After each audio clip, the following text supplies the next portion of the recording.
All right, yeah. Yeah, so here we are. All right. So I'm putting up a new video. So this is a new video. All right. So basically what this video is going to be about is it's going to be about some of these indigenous slash aboriginal, or rather the ones that refer to themselves as American Indians. All right. These are so-called black people who refer to themselves as American Indian slash indigenous or slash Aboriginal, right? So I was so I was in a clubhouse room today, two different rooms. All right. And I wasn't trolling because I got called a troll slash a spy. I mean, not in those exact words, but indirectly, right? So I got called a troll, a spy. I'm a Moor, you a Moor. So they was looking at my appellation, right? So they was saying, oh, you're ADOS because you're taking up for them, right? All of this stuff. All right. Well, rather, this is the second room that I was in. So I'm going to talk about the second room, then I'm going to jump backwards to the first room. All right. So the second room that I was in, these were so-called Black Americans claiming indigenous or Aboriginal slash American Indian heritage, which is not something that I have or had a problem with. That wasn't my gripe.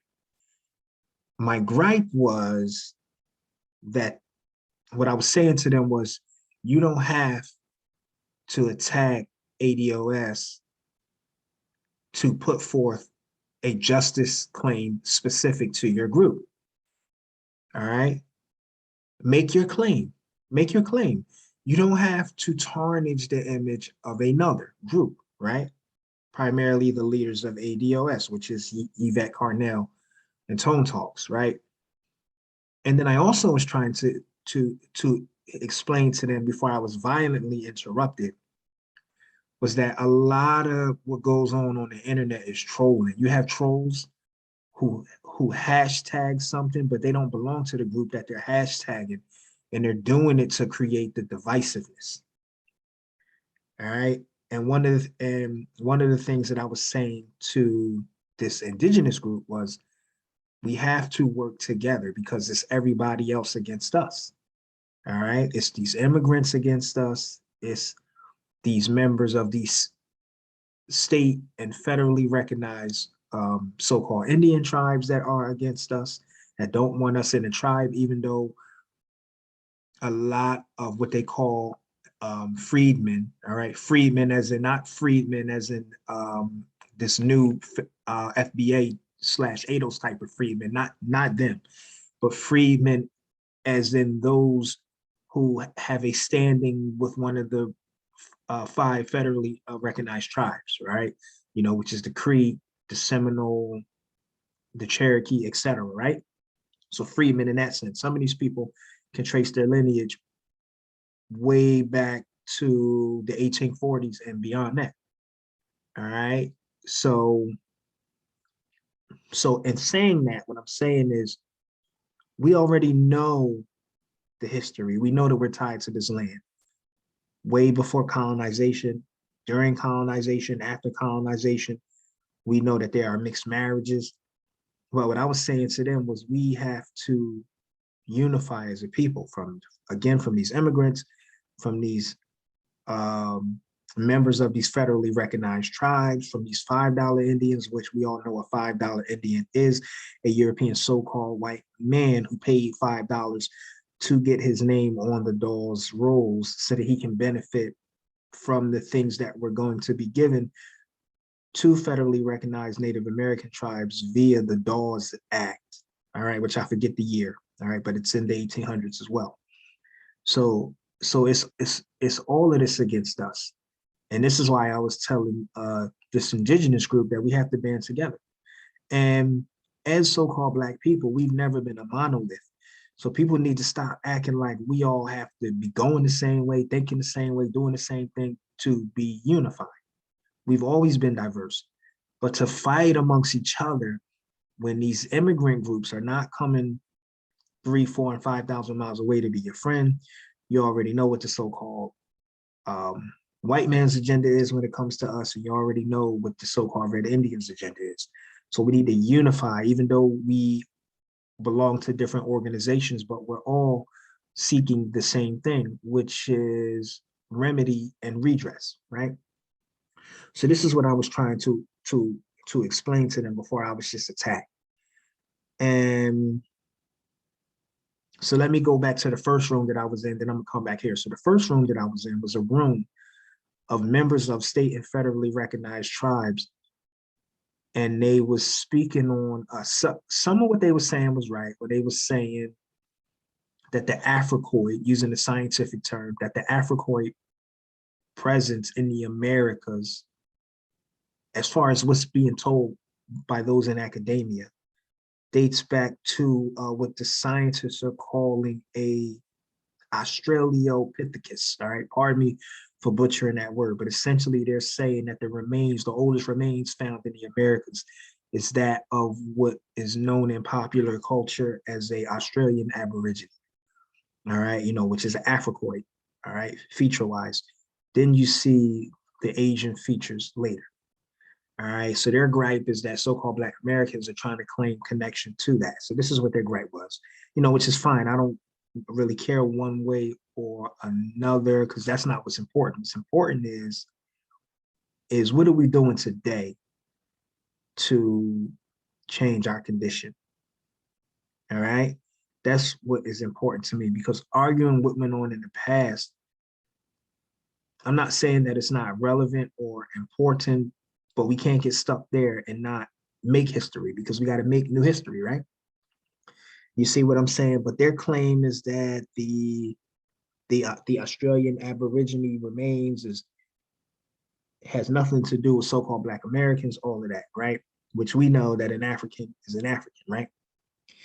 But so this is what they were saying. So I came into the chat, all right? Now, this is the first group, and I was just explaining to them why certain ones who claim indigenous heritage say the things that they say. And then I was giving sources, all right? Like the work by Dr.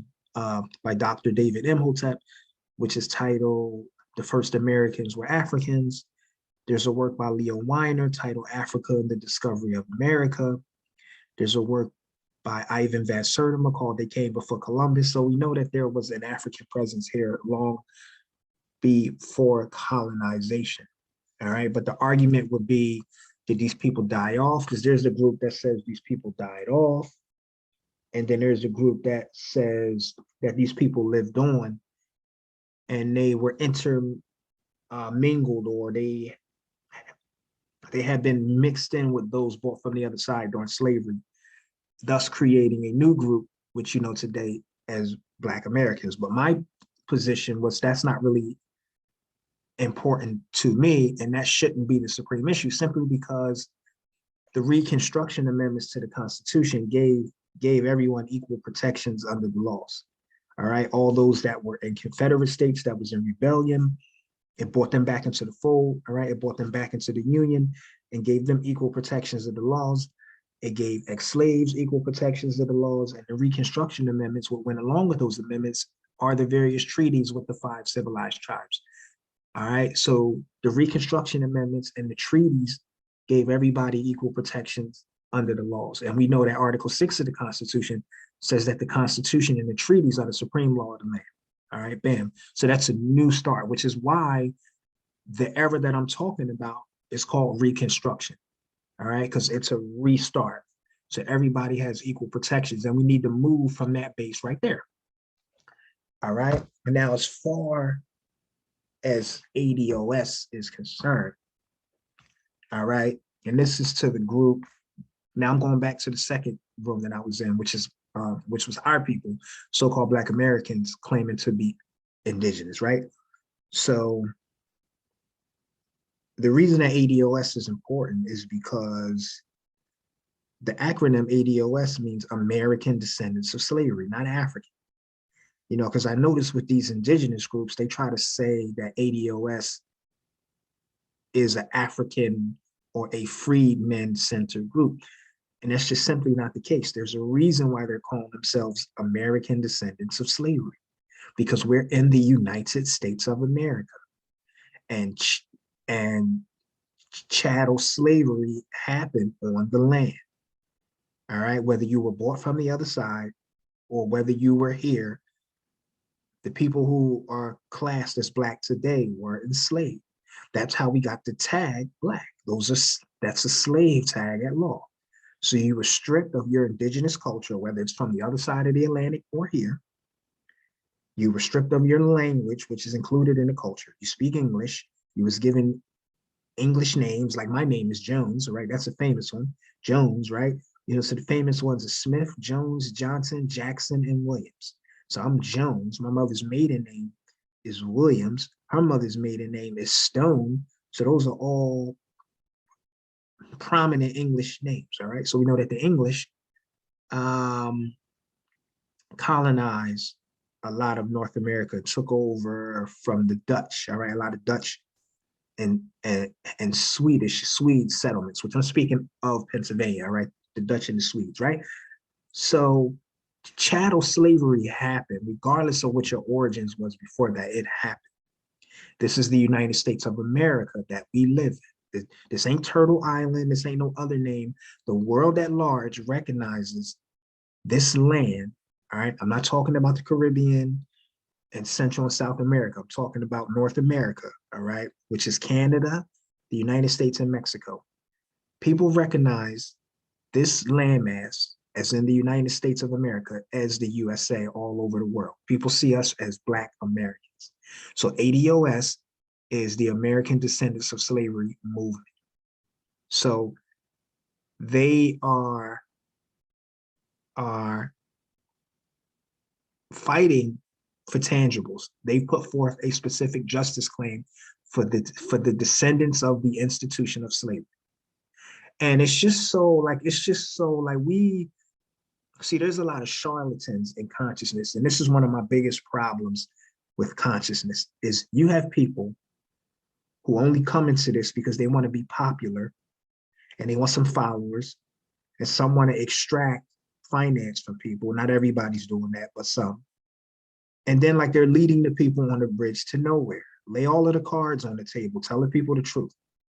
And the truth of the matter is ADOS, while not perfect, no group is doing the work, all right? Interfacing with the government in which they live, interfacing with the legislative branch of government. So we have three branches of government in this country as outlined in the Constitution of the United States of America, all right? So there's the legislative branch, which was outlined in Article 1. There's the executive branch outlined at Article 2. And there's the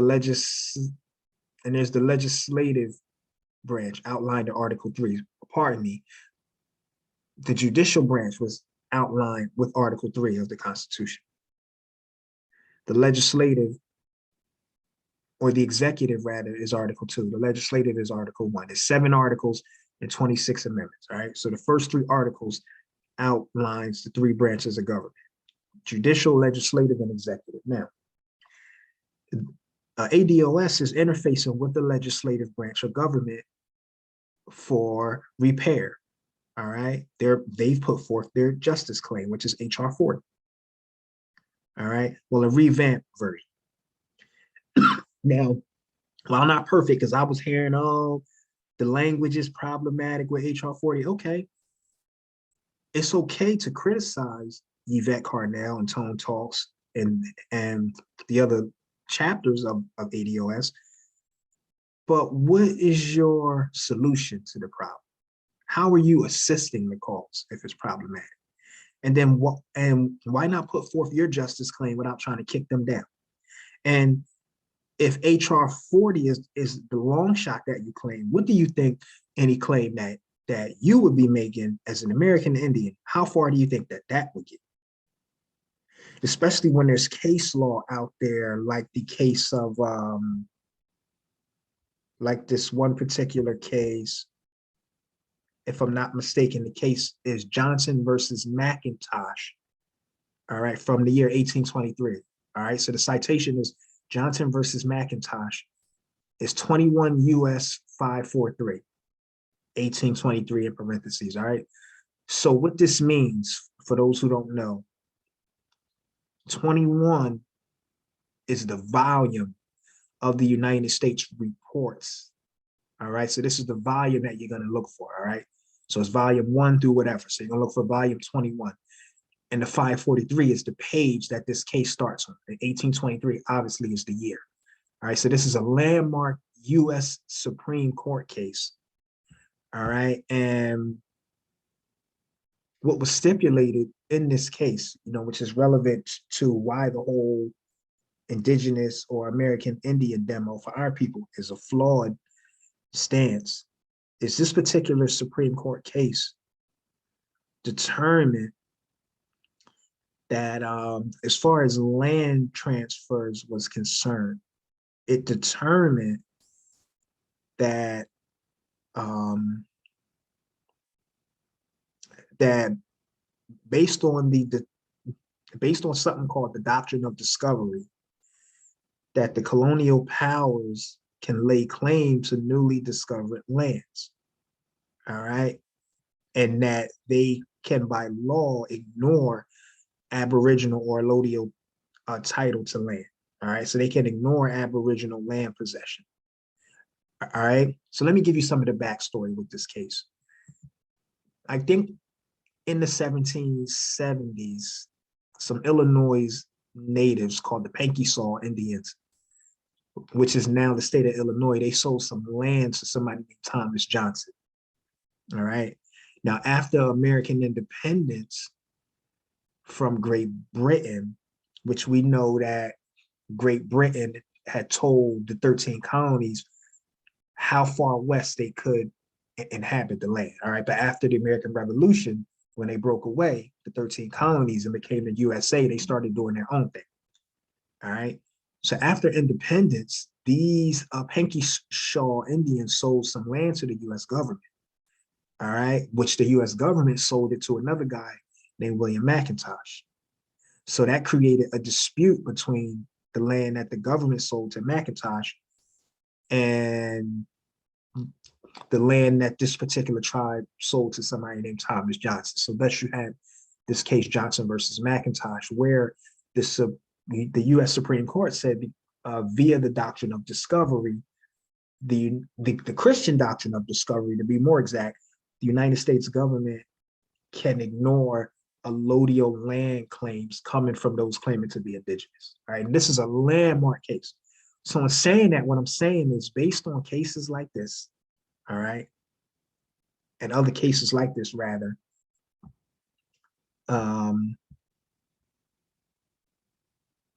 what do they think will be the end result of a justice claim that they're going to make, whether through the legislative branch or through the judicial branch? Because this is a standing decision. These are antiquated ideas. These are decisions that has already been made. All right. So this is key.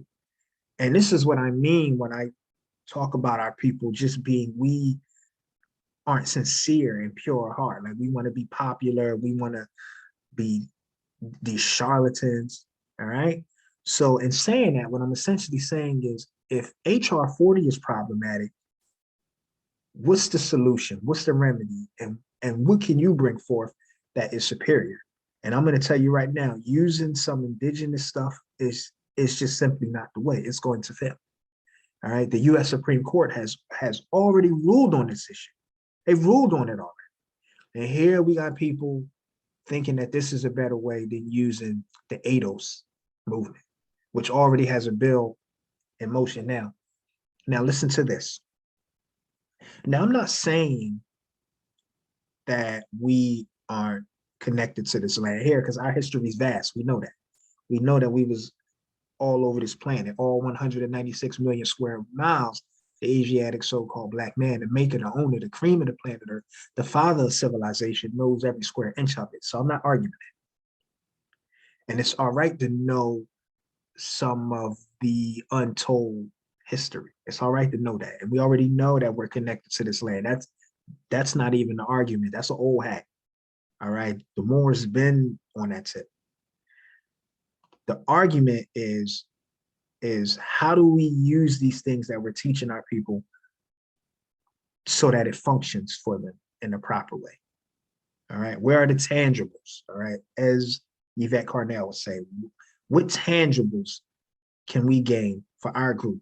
All right. For our lineage, for our people, no matter what group they claim to belong to, no matter what clubhouse room they're in, because we so tribal and foolish. All right. Where are the tangibles? And that's the thing about it. And I truly don't think these people have enough study, and they're just leading our people down the wrong path. They're caught up in identity, and they're caught up in issues that's already been decided by the highest court in the land. All right. And we have to stop this arguing back and forth, and we need to put the best minds together to see how we can go about these things. That's it. And Yvette and Tone Talks, like, you got to congratulate them, because they're doing the best they can with what they have. You understand? There's a saying that goes, man finds himself where he can solve his problems best. So they're doing the best that they can where they are. And if you think that it can be better, again, then you bring something new to the table to assist the effort. We don't have to be so divisive. And again, it's everybody against us. And I don't know when we're going to wake up to see that. It's these immigrants against us. It's these state and federally recognized Native American tribes against us. It's the so-called white man against us. It's that whole divide and conquer thing. And the reality of it is, this is the United States of America. This ain't no Turtle Island. All right. This ain't no Indian reservation. This is the USA. The USA is a superpower. We are citizens of the USA. All right. You are interfacing with the government in which you live in some form or fashion. Driver's licenses, birth certificates, social security cards. All right. Residency. All right. We're citizens of the USA, whether you like it or not. And the world at large recognizes this as the USA, and not some other off-brand fantasy island tag that you want to try to put on it. And we need to move from that base. And our issues are American issues, not African. We ain't Pan-African, not Native American Indian, because they recognize a particular group as that and not you. Now, if you want to know your family history, that's one thing. And how it ties to the land, that's one thing. But politically, don't lie to the people and act like you can pivot from that base, because you can't. You just can't do it. And I think that we need to come to that realization. And the reality of it is, we're citizens, all right, made citizens by the Reconstruction Amendments. And then those who were Native, that was already sorted out as well. Now, let me touch on this because I missed this point.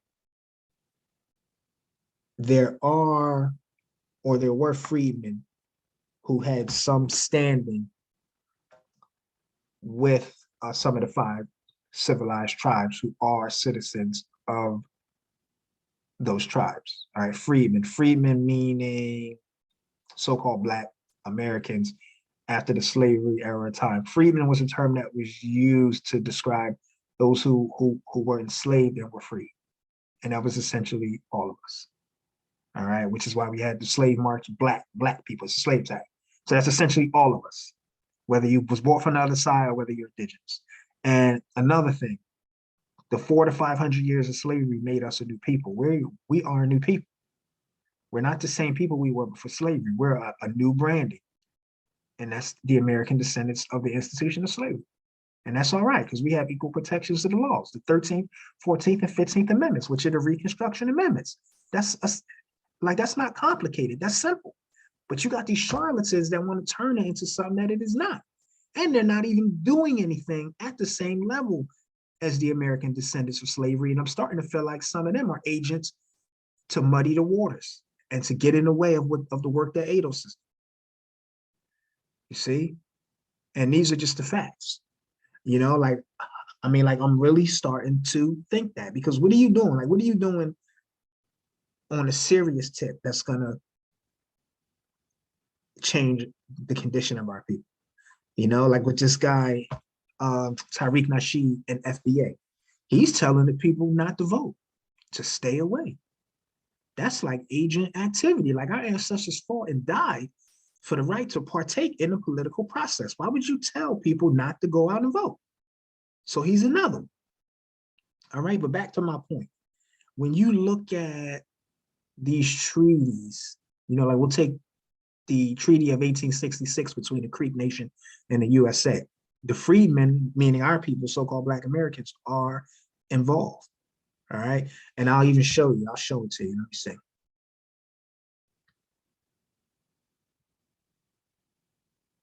Let me see where I'm at.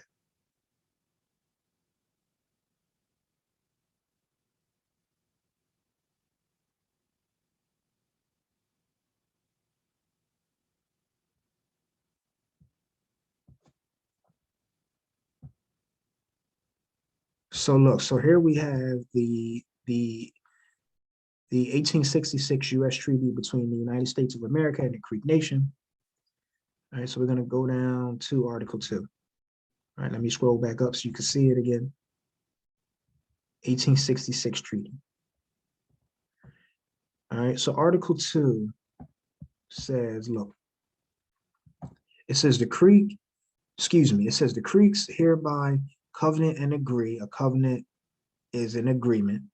All right, it's a promise that henceforth neither slavery nor involuntary servitude. Yes, the Creek Nation owned slaves.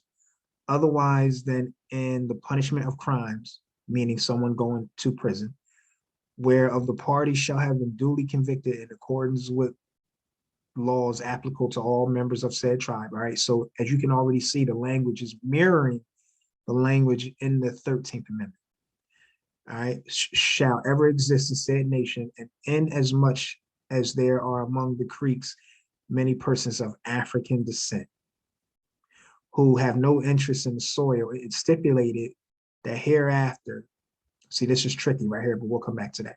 Hereafter, these persons lawfully residing in said Creek country under their laws and usages, or who have been thus residing in said country, and may return within 1 year from the ratification of this treaty, and their descendants and such others of the same race may be permitted by the laws of the said nation, the Creek Nation, to settle within the limits of the jurisdiction of the Creek Nation as citizens thereof, shall have and enjoy the rights and privileges of native citizens, including an equal interest of the soil and national funds, and laws of the said nation shall be equally binding upon and give equal protection to all such persons. I just told y'all we had equal protections under the laws with the Reconstruction Amendments, and all others of whatsoever race or color who may be adopted as citizens or members of the tribe. All right, so this is Article 2, essentially saying to you, or saying that all freedmen, all right, meaning so-called Black Americans, ADOS, who had some standing with the tribe prior to this treaty being drafted up, still have that standing. And even if they left for whatever reason, if they was driven off the land, had land taken from them, because that happened, they could return and come back. Now, I already told you that we had equal protections of the laws, no matter if it was through the treaty or through the Reconstruction Amendments. And Article 6 of the Constitution says that the Constitution and treaties are the supreme law of the land. So my point is, instead of arguing whether we're ADOS, whether we're Creek, Cherokee, Yamasee, whatever else, that's, instead of arguing identity, that's not the argument. The argument is tangibles moving from this base, from the treaties and the Reconstruction Amendments that gave us equal protections of the laws. All right, those not connected with the tribes, and even the tribal constitutions gave those of our people who were connected with the tribes the same standing at law. So moving from that base, what are we going to do about the condition of our people? Because it's always about maintaining a certain level of living or leveling up. And it's about tangibles. It's about you being active in your community and local politics. All right. You coming up with new ideas. Arguing back and forth about identity is doing absolutely nothing. And that is essentially what these people are doing. And this is what I was trying to get on this platform and stipulate to these people. But obviously they was muting me and I couldn't get a word. You understand? And again, The ADOS movement is American Descendants of Slavery, which includes our people who have been labeled Black. All right, get out of this. It's somehow Africans are going to sneak in the way HR 40 is written, and it's going to include so-called American Red Indians. No, it's not. American Descendants of Slavery is clear that it's those people who were classed as Negro, Black, and colored during the slavery era of time. All right, those who can be labeled as Africoids phenotypically. And you have to show an ancestor that was enslaved, which most of us can. Going back to like 1860, which most of us can, I can. All right, on my maternal great-grandfather's side. So my mother's father's side, right? So I can do that easily. But back to the convo. So it's not about arguing identity, because a lot happened, right? A lot of things happened during that time. And if we keep just talking about that and fussing on what is the best way to navigate through that and not talk about solutions, that's problematic. And this is essentially what I was saying in the chat, all right, to these charlatans. And the bottom line is, again, chattel slavery happened. Whether you're indigenous or whether you was born from the other side, it happened. And those 400 or 500 years of chattel slavery made us a new people. We are a new people. All right, we're American descendants of slavery. We speak a new language. We live on a new land. All right, this is a new jurisdiction, and 400 to 500 years has passed. So much was done. And the reality of it is we can't go back to that past. And then, like you're trying to say, like, for instance, these individuals will say that we ain't a part of the jurisdiction of the USA. All right, so what infrastructure do you have to replace it? Because you can't say, all right, well, I'm going to separate from this, but then you don't have something just as good or better to replace it. Like some of these people just aren't living in reality. You are an American citizen. You're a citizen of the USA, unless you have standing with the tribes.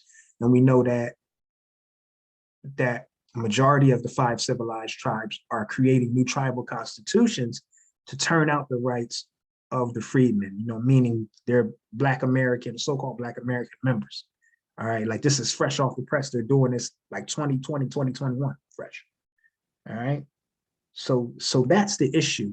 The supreme issue is we have equal protections of the laws, whether tribal or according to the federal constitution, and we need to pivot from that and be united as one. Damn, like you would think that we wouldn't do this, considering the fact that immigration is like bearing down on us. Everybody's fleeing their third world country to come here, and here we're fighting over an issue such as this. All right, and we got to watch out for the trolls, because it'd be a lot of trolls on these pages, and they're giving you the 52 fake out. Like they're hashtagging something and they're being disrespectful, and it ain't even the people who you think it is doing it. All right.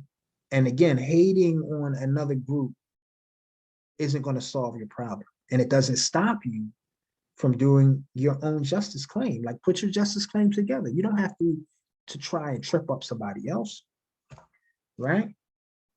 So, and again, we are citizens of the USA. Like I have to drive that home. I have to drive that home. All right. We are citizens of the USA, whether one likes it or not. All right. We all have that blue passport. It's red if you are a government official, and it's another color if you are a diplomat. All right. But our blue passport is known all over the world. And that's just the reality of it. And no matter what group you belong to, we are all one people. Whether you're in the Nation of Islam, whether you're in the More Science Temple of America, whether you are Sunni Muslim, whether you are a Pan-African, whether you claim indigenous, whatever. We can't let those divisions get in the way of what the ultimate objective is, and that's tangibles, that's legislation for our group, and that's voting our interests. All right, that's practicing agenda-based voting and taking part in the political process because our ancestors fought and died for that. And I mean, it's like we are out to lunch if we think that claiming to be indigenous and not interfacing with the government in which we live, which this is what some of these people are saying, not all of them. When you have immigrants who are dying to be a part of the process, your ancestors fought and died to have these rights, and then you're going to forego it because you think that you're separate. Like, that's just lunacy to me. It's lunacy. You see? All right, so that's essentially what I wanted to share. And yeah, man, these are elevated discussions, man. And this is for serious, intelligent people only, no charlatans and people that want to play games with our people, man. Like, people's lives and livelihood is at stake. And the best you can do is a clubhouse room full of rhetoric, knowing or either not knowing that it's case law out there that has already addressed this particular issue, and you think you're going to step to the establishment with these claims when it's already been ruled on by the United States Supreme Court? I mean, like, come on, like, get real. You understand? Like, be real with yourself. Be real with yourself. And let me show this case so you guys can see it for yourself, all right? This is the case I was referencing that essentially said that based on the Christian doctrine of discovery, the United States of America doesn't have to honor allodial or Aboriginal titles to land. All right. And again, this was a case where some Native Americans after the American Revolution up in Illinois sold land to somebody. He held on to the land. Like 50 or so years later, during the 1820s, the United States government sold land to another person. So these two were fighting it out in court. And it went to the Supreme Court, and the US said that the person that they sold the land to has the superior claim. And they based it on what was called the Christian doctrine of discovery, where colonial powers, European powers, when they discovered land, their claim was superior and they didn't have to honor the land of indigenous people. This is clear as day in this case. Now, I'm not saying that the ruling is right, because in law schools across the country, this is one of the cases that's scrutinized, meaning that this is one of the cases that these different law schools think that they got wrong. But however, this case has never been overturned.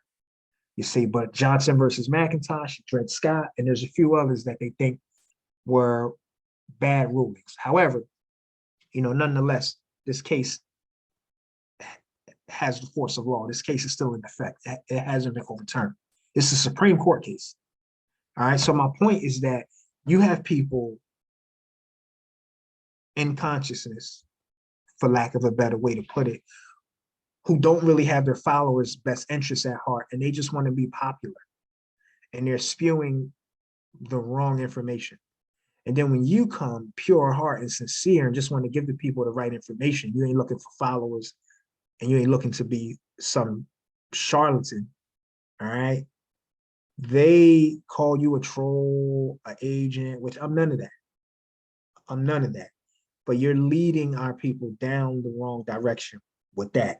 And if you think that HR 40 and reparations is problematic for ADOS, imagine you trying to demonstrate with this stuff, knowing that there's a Supreme Court ruling against it. They wouldn't give the so-called Red Indian standing, claiming to be Aboriginal. So what you think is around the corner for you, so-called Black, which is what they called us, which is slave branding, which slavery was abolished, involuntary slavery was abolished with the 13th Amendment. So essentially, the Black tag is unconstitutional, but these people will say that they're Black Indians.